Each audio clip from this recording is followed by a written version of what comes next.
like my one civilized jacket. I get so tired driving my van around. All this traffic in LA. Like I literally can't wait to get out of here. I want to be in nature, sitting out, enjoying myself, enjoying the scene.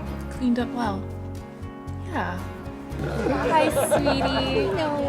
This lighting. You actually look like friends. I'm so glad you're here. Oh, of course, my hair. Wow. Oh my god, this looks so good. I'm gonna devour this. Go get Even out in the street, talking about the war with me. We just posted a video that I said I love exotic fruits. Pineapple guava Oh my god. and our favorite persimmon. How are you? You're back. I met John and Hannah on Ward. Word forever. If you're part of Word, comment. Wait, that's a 400? Wow, that cake is beautiful. Oh my god, Hannah. Yeah, what is this? Oh, I made a little baby mobile out of paper mache. Okay, buckle up, everybody. Buckle up. Buckle up. Is there a seat holder? So cool.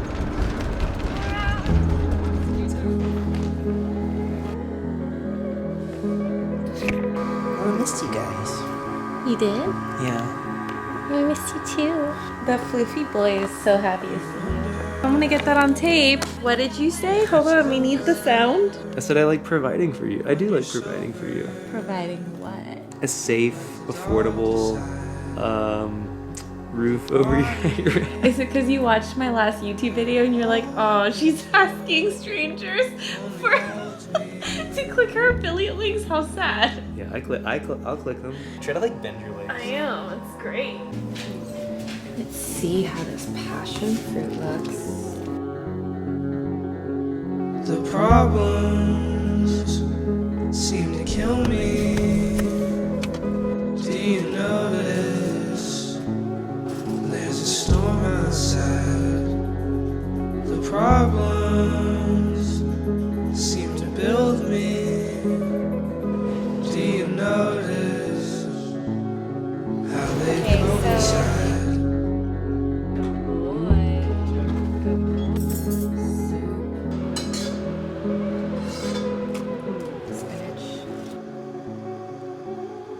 This is my first walk as a 35-year-old woman. I actually feel younger because I've identified as a 35-year-old woman for about 6 months now. I'm like, oh, I'm not turning 36, I'm turning 35. How exciting. It's really nice to walk around my old neighborhood. It is a little weird though, I'm not gonna lie. But you know what, I've never really vlogged at that house. And even when I was there in the past 2 days, I didn't really vlog. This neighborhood is so gorgeous. We have been blessed today with a gorgeous, warm, sunny December. Look at that giant mushroom. Is that a turkey tail right there? That's incredible. I can't wait to get out of LA, you guys. I love my friends here, but it's just being in a city that I do not want to be in right now.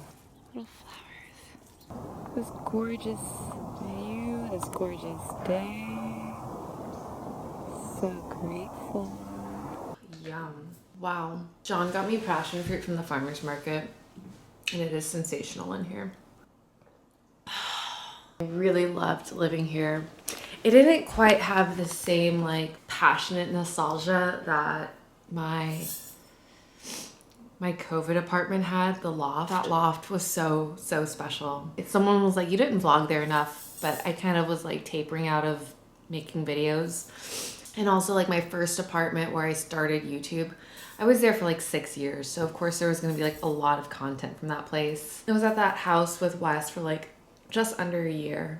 And then I had my COVID apartment, maybe 3 years. I was in this apartment, I would say for like almost 2 years. And I had missed my old lofted apartment so much that I feel like I kind of carry that all into my van. And I have a whole thesis about spiritual housekeeping and what that really means to me and like how important it is to keep house. Your space in which you live in really informs how you carry yourself throughout the day, throughout your life, throughout your lifestyle. Like many ideas have been meaning to make a video about that, but I think today I really want to like unpack the themes of like relationships. This relationship that I've had with my partner had been so codependent. When we broke up,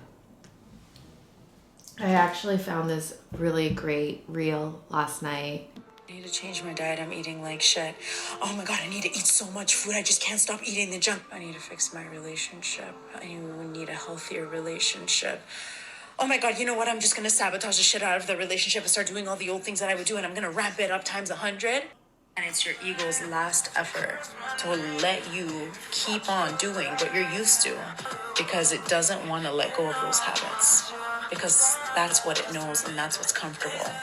And creating a new habit is very overwhelming to your ego because I thought this was so poignant and so on the nose of what I've been going through. It's so challenging to change your life. I think a lot of people who have a hard time exiting relationships have a hard time because they're so deeply attached to what once was. To be of a loving entity towards another person, you accept somebody for who they are and where they are, and as much love and compassion as you have for yourself will only be reflected through your relationship. I mean, that is what relationships are. They are mirrors. We have been fed such trivial images, stories, fairy tales about what relationships are. It's so easy for our ego to get caught up in what a relationship should be rather than seeing for what it is in the current state. It is so important when you exit a relationship to surrender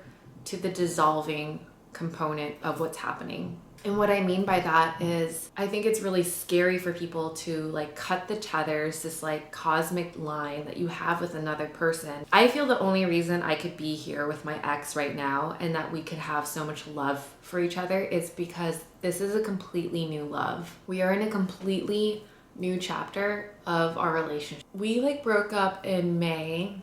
It's December now. And we started talking again very slowly, perhaps like in September. And we saw each other for the first time at the end of October. In that time that we weren't talking, we both fully surrendered the relationship and we were like, this is no more, it's completely dissolved and we're moving on from it. This whole thing can get really messy, the end of a relationship. I was on such a spiritual path and spiritual journey with like going to India, going to psychic school, just like having this radical independence for myself. There was like a part of me that wanted for our lives to converge again naturally. And when that wasn't happening, my ego threw a huge fit about that. Like why are you being so destructive right now?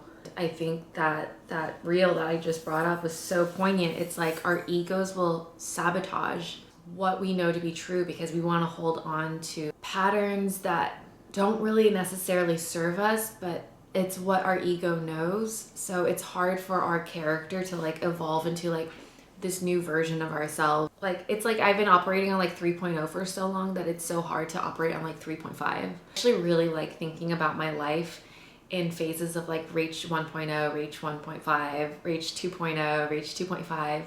Like the decades and half decades are such signifiers of so much change that happens in our life. Reach 3.0 versus reach 3.5 is so radically different. Like I feel like I've shared most of my life from like reach 1.5 to like 3.0. 3.0 to 3.5 was really a time for myself. Time where like I wasn't trying to share my life online. It was a time I actually protected my privacy and I explored a lot about getting really deep into an intimate relationship. I feel like my long-term relationship that I had for 8 years wasn't actually intimate. It triggered a lot of codependency I didn't even know I had. I've never experienced a codependency until this relationship. I also feel like I learned so much about myself through it, and for the first time, like I've said before, it gave me this opportunity to radically individuate myself. So good stepping into this new year of my life with what that is. The thing that has like been a continuous theme in my learnings is we are all responsible for our own shit. We are responsible for how we react. We are responsible for how we show up. We cannot change other people. We cannot change how things are going to unfold. We can have an influence on it, and the influence that we have on it is based on how we react to something. And with codependency and kind of unpacking that, a lot of what codependency is having an external validation and signal of how you should be carrying throughout life. Like, is this person in a good mood?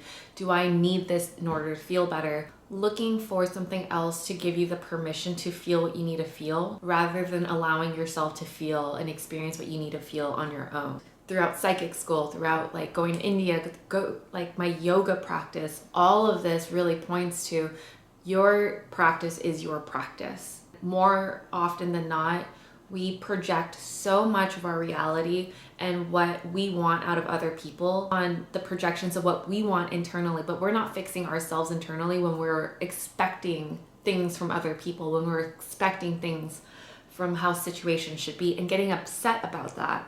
And it's okay to have an emotion that feels disappointed or emotion that feels sad, but the reaction to things is the thing that causes a lot of suffering. It's having this practice with him of mindfulness. I'm really proud of where we're at and how we're able to move through this.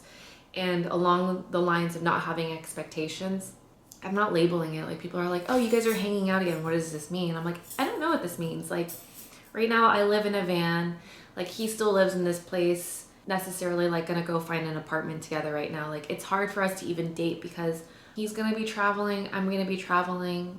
There's still a chance that like our lives could still deviate from each other. Chance that it could really come back together and really like form a more permanent mold for this lifetime. To all things, I finally feel like I'm in a place right now where I feel so comfortable where I'm at, that no matter which way my relationship goes with anybody, I have such a strong relationship with myself, and that is such a gift. Like, to come into my mid-30s with this mindset and feeling like it feels so good. I keep discovering why people are like, the older you get, the better you feel. The older you get, the better you feel. And I certainly feel that way. Like, need to like chase and move and keep going. Like, that's really dissolved. That is because I put a lot of work into myself. Your elegance into your aging will only unfold as mature as you allow yourself to be emotionally. Emotional maturity. To me, aging is all about refinement and elegance, and that is sexy.